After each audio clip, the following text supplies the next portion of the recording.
السلام عليكم ورحمة الله وبركاته. أعوذ بالله من الشيطان الرجيم. بسم الله الرحمن الرحيم.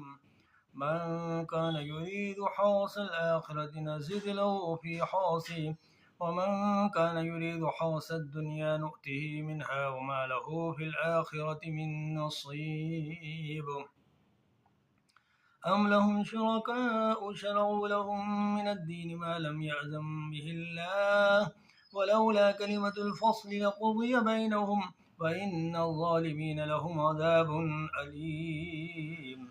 ترى الظالمين مشفقين مما كسبوا وهو واقع بهم والذين آمنوا وعملوا الصالحات في روضات الجنات لهم ما يشاءون عند ربهم ذلك هو الفضل الكبير. ذلك الذي يبشر الله عباده الذين آمنوا وعملوا الصالحات.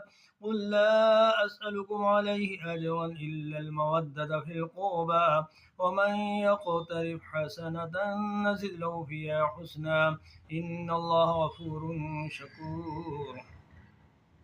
أم يقولون افترى على الله كذبا فإن يشاء الله يختم على قلبك ويمحو الله الباطل ويحق الحق بكلماته إنه عليم بذات الصدور. وهو الذي يقبل التوبة عن عباده ويعفو عن السيئات ويعلم ما تفعلون ويستجيب الذين آمنوا وعملوا الصالحات ويزيدهم من فضله والكافرون لهم عذاب شديد. ولو وسد الله الرزق لعباده لبغوا في الأرض ولكن ينزل بقدر ما يشاء إنه بعباده خبير بصير. وهو الذي ينزل الغيث من بعد ما قنطوا وينشر رحمته وهو الولي الحميد.